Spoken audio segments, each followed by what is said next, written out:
परसों जो हमारी मीटिंग हुई थी उसमें मोहन कुरडिया से लेकर आदूराम जी वगैरह सभी लोग आए थे। आज तो बुलाने वालों में भी मैं कांग्रेस बीजेपी की बात नहीं करता हूं, लेकिन इस संस्थान का अध्यक्ष कौन है? दशरथ जी है क्या? कौन है? दशरथ जी है। और आप सभी लोग कार्यकारिणी के मेंबर होंगे। तो आज हम लोग एक मंच पे हैं, ये सोच हमें विकसित करनी पड़ेगी। मैं आपको उदाहरण देना चाहता हूं कि लोग क्या करते हैं। बीजेपी कांग्रेस इस जिले में सबसे ज्यादा, बाड़मेर विधायक जो जीतता है उसको सबसे ज्यादा वोट मिलते हैं आरएसएस, विश्व हिंदू परिषद, बजरंग दल और क्षेत्रीय युवक संघ और न जाने सारी संस्थाएं हैं, वो सबसे ज्यादा लाइक करते हैं और लाइक नहीं संगठित होकर के उसको वोट देते हैं। क्यों देते? क्योंकि ये हमारे सबसे ज्यादा पैरोकार है, हमारे अपराध को संरक्षण देता है, इसलिए वो उसको लाइक करते हैं। इसलिए नहीं कि वो कोई शेड्यूल कास्ट और ट्राइब्स के व्यक्ति के ऊपर जुल्म है। यूं तो बुरदी चंद जी का भी नाम आता है, और बुरदी चंद जी ने जब भी वो शासन में थे, कुछ कमियां तो हर आदमी में रहती है, लेकिन वो हम लोगों के जुल्म ऊपर होता था तो वो अड़ जाता था कि नहीं ये गलत हुआ है, ये गरीब लोग है, ये है वो है। लेकिन आज जमाना ऐसा आ गया है कि गरीब की मदद नहीं करनी। जो बाहुबली है, कोई भी जाति का है, वोट उसके पास है, इसलिए अब पे तो ये मालगा रो अपना वोट बिगाड़ेगा। तो हम महीना भर जेल के अंदर रहे, कुछ महीने से ज्यादा ही रहे, हम 3-4 दिन कम रहे, लेकिन हम लोगों ने निकमे टाइम में सोचा कि क्या किया जाए। हमारे दिमाग में बात आई, मैंने कई जगह रखी, आज भी रखता हूं। मैंने सोचा कि इस बार जिन लोगों ने हमारे को पीटा है, जिन लोगों ने हमारी माँ बहन की गालियां दी है, जिन लोगों ने बाबा साहब भीमराव अंबेडकर के बारे में एक डंडे के साथ में जो अपशब्द कहे हैं, जिन लोगों ने ऑडियो और वीडियो जारी करके बाबा साहब और हमारी पूरी कौम पर जो टिप्पणियों की है, वो चाहे कांग्रेस से तुम्हारे सामने आ जाए, चाहे बीजेपी से आए, मैं समझता हूं उस समय अगर बाबा साहब को सच्ची श्रद्धांजलि और जय भीम आपने नारा लगाया है तो उनको हमारा कीमती वोट नहीं लगना चाहिए। बाकी हमें कोई झगड़ा करना है न कुछ नहीं करना चाहिए। अगर आप लोगों के पल्ले पड़ती है तो ठीक है, नहीं तो रावड़ी मर्जी, कोई घोड़ा नोई मैदान। अब इसमें अगर आप सबक सिखा लोगे, जिन लोगों ने हमको ज्यादा परेशान और पीड़ित और जो किया है उन लोगों को घर बिठा दोगे तो थोड़ा शंका होगा। नहीं तो फिर ये टिप्पणी आई डे तू कह न गया जू तुम्हें अगे ये तो घना ठोको थोड़े पचे ऊंच जाएगी हीरी आती थी तो ना। ये बोई वाले बैठे रात को 12 बजे त्राई मच गई कि होली नहीं ठाई मोरे तो थे कोकर होली मंगला होगी। हूं तो लगातार ये होली न बूंदड़ दो पाची ठाऊ ज मते अपने घरे बाड़ी भी नहीं बालन तो ओई थानो कोन दी वो बूंदड़ टेक्यो तो हाणे पुलिस वाले रात लाखाराम। तो कम से कम आपको स्वाभिमान से जीना। मैं रात को उस दिन घर आया हुआ था होली को, मेरे को 12-1 बजे फोन आया, फिर मैंने थाने में फोन किया, पुलिस गई वहां, अभी चालान के स्टेज पे मामला आया। हर हमारे जो दर्ज प्रकरण है, कांग्रेस राज में भी जुल्म हुए, लेकिन इस तरीके से 5 से 7 बार फाइलें ट्रांसफर नहीं की।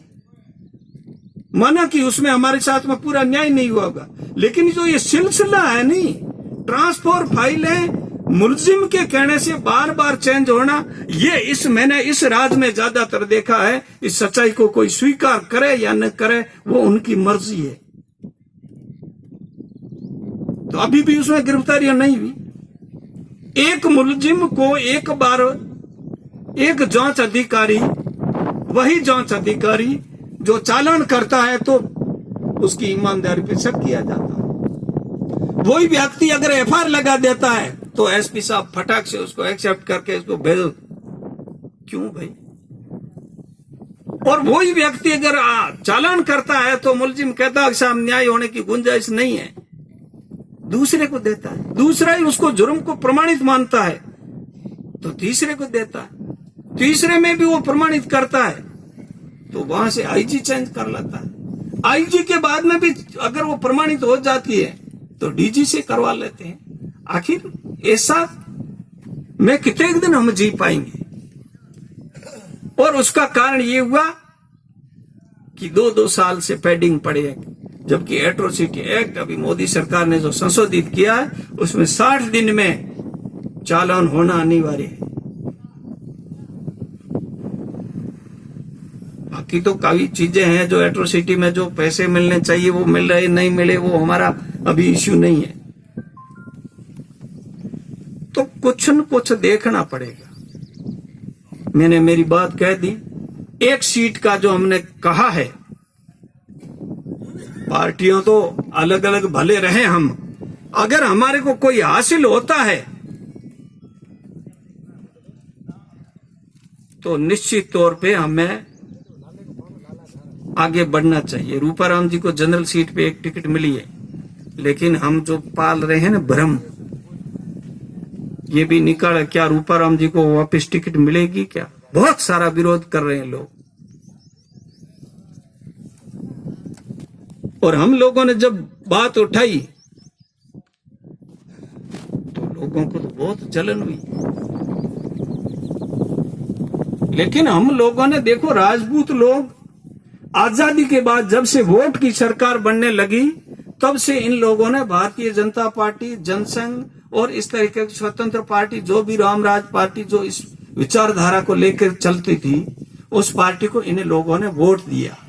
और वोट दिया तो उस पार्टी ने भी इनका पूरा ख्याल रखा कि सारी की सारी जो 5 सीटें जो हमारा पुराना लोकसभा क्षेत्र था शेरगढ़ से लेकर के, उसमें अभी 10 सीटें हैं, 10 में से 5 राजपूतों को वो पार्टी टिकट देती है। तो मैं समझता हूं कि जितना वो पार्टी को उन्होंने सींचा है उतना ही पार्टी ने उनको नेतृत्व करने का अवसर दिया है। लेकिन कांग्रेस पार्टी को हम आजादी के बाद में जैसे राजपूत उस बीजेपी विचारधारा की पार्टी को वोट देती आई है, उस तरीके से हम लोग भी कांग्रेस पार्टी को, हमारा ये बहुजन समाज लगातार हाथ के निशान पे और कांग्रेस को वोट देता आया है, लेकिन वो हमें टिकट नहीं देते हैं। क्या ये ईमानदारी है? क्या उस पार्टी का हमारे साथ में न्याय है? हक की लड़ाई के लिए आपको आगे आना पड़ेगा, ठीक है ना? बाड़मेर में हमारे को टिकट मिलनी चाहिए और ये मजबूरी दूसरी जगह जहां हम वोट देते हैं, चाहे शिव में देते हैं, चाहे बायतू में देते हैं, गुड़ामालिनी में देते हैं या और कहीं देते हैं, उन नेता जो है कांग्रेस को, उनको कहना पड़ेगा वहां के वोटर्स को कि हमारे उस बाड़मेर वाले व्यक्ति के SC ST का जिसको हम टिकट मांग रहे हैं टिकट दिला, नहीं तो ये थे थारो भी काम तमाम कराना। तब जाकर के मामला वो बनेगा आपका। और इस बात में तकलीफ क्या है? हम खुल के वोट दे रहे हैं और इस बात के लिए कुछ नेता कांग्रेस के सहमत भी है, लेकिन कहीं कहीं दिक्कत भी आएगी क्योंकि सामने है वो कांग्रेस और दोनों का मान्यता प्राप्त आदमी है, बीजेपी दोनों का ही, और उसकी टिकट काटने के लिए बहुत बड़ी ऊंची लॉबी होती है। लेकिन ये जो ताज पहनाने का काम ये नीचे वाली लॉबी करती है, और ये लॉबी अगर खिसक गई तो अपने आप ठिकाने आ जाएगी। और इस प्रकार जो टिकटें मांगने का काम, एक बार मेघवाल समाज ने टिकट मांगी थी बाड़मेर से बर्दी चंद जी से, नहीं दी टिकट, सिर्फ मेघवाल समाज ने, मैं यूज कर रहा हूं, दूसरी जातियां हमारे साथ नहीं थी, लेकिन बर्दी चंद जी ने टिकट नहीं दी और ये मेघवाल समाज नाराज हुआ और बर्दी चंद जी को 5 साल का उस मेंबरशिप का इंतजार करना, विधानसभा का करना पड़ा। दूसरी बार मांग उठी, इससे पहले एक बार अग्रंदी जी खड़े हुए तब भी हार गई थी कांग्रेस, और दूसरी बात उठी चोटन से बात, तो कागा जी और सुरताराम जी की अगुवाई में इन लोगों ने एक होकर के मेघवाल समाज ने टिकट मांगी हादी जी ने वो टिकट हासिल कर ली और इन लोगों को कुछ नहीं मिला और निर्दलीय के तौर पे कागा साहब खड़ा हो गए और हादी जी को 5 साल के लिए विधानसभा से बाहर होना और वापिस वो बन भी नहीं पाए जिंदगी भर। लेकिन दोनों ही बार मेघवाल समाज ने टिकटें मांगी, उस समय उनके साथ में कांग्रेस का कोई दूसरी सीटों का कोई भी नेता जनरल वर्ग का साथ में नहीं था। लेकिन इस बार स्थिति भिन्न है। इस बार आप और हम सब मिलकर के अगर टिकट मांगते हैं तो दूसरे नेता भी हमारे साथ में हैं। ये चीज बहुत बड़ी चीज है। और SC ST मेघवाल समाज की बजाय पूरा SC ST का वर्ग है, बहुजन, वो एक मुट्ठी में बंद है। इसलिए हमारी ताकत आज मजबूती और वो जो हम घिसे पिटे लोग हैं एक मंच पर हैं। अब आप सब लोगों को इस मिशन को जिले भर में चलाना है, दबाव बनाना है कि अगर वहां से अगर हमारे साथ में चीटिंग हुई, जो व्यक्ति एक प्रश्न पूछेंगे, क्या वर्तमान विधायक को टिकट दी जाती है तो कांग्रेस की 5-6 सीटें वो सेफ हो जाती हैं क्या? वो सब जगह दिला देगा क्या अपनी जाति के वोट? उनके है क्या वोट? और हम लोगों को अगर वो टिकट मिलती है तो इस बाड़मेर जिले की कांग्रेस को बहुत बड़ा बेनिफिट होगा। अब बेनिफिट को चुनना चाहता है या जाति व्यवस्था ही चुनना चाहते हैं, ये लोग हम लोगों को समझना पड़ेगा। और जो लोग आदुराम जी वगैरह भी हमारे इस बात की, उनको पहले ध्यान था कि ये बात हमारे आज जो उठाने का, फिर भी हमारे मंच पे आए। कुछ नहीं है, ये पार्टियां कोई भी आपको बाहर नहीं करेगी। शत्रुघ्न सिन्हा को निकाल रही है कोई पार्टी बाहर, घनश्याम तिवारी को बाहर निकाल रही है पार्टी, जसवंत सिन्हा उसने खुद ने छोड़ी पार्टी लेने की, निकाला। हिम्मत मर्दे तो मदद खुदा। कोई आज पार्टी ऐसी नहीं है जिसके पीछे जनाधार और जो कौम संगठित है उस कौम को बाहर करना कोई नहीं चाहते हैं। और एक तरफा अगर यूं बकवास किया तो उसको 2 मिनट में किक लगा के बाहर कर देंगे। मूड़ी पौनों में फुट रही है। उदाराम के पीछे आप लोग हो, इसलिए उदाराम की आज आवाज है, नहीं तो बे थपड़ा ठोके फटो करे। और जितनी बातें मैंने की है मेरी लाइफ में, और भी लोगों ने बोला होगा समाज के लिए, तो इतना दिन जिंदा ही नहीं होता। आप लोगों के पीछे ताकत और आशीर्वाद नहीं होता और संख्या नहीं होती तो आज उदाराम मिलता न और कोई लड़ाई लड़ने वाला मिलता। आपको पता होना चाहिए। मैं मेरी बात समाप्त करता हूं 1 मिनट में।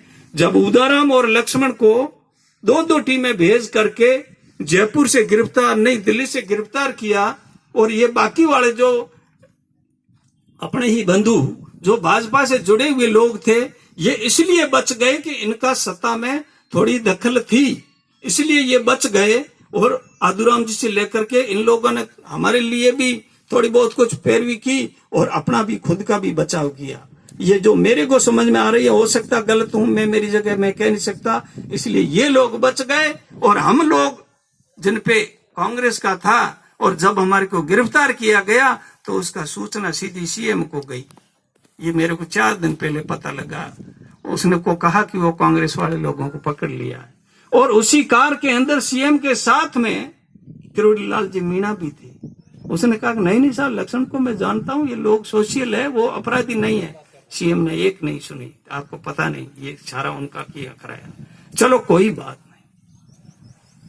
और जब मुझे बाड़मेर में हम लोगों को दोनों को लाया गया तो 144 धारा लागू हुई, जो 4 आदमी इकट्ठे नहीं हो सकते।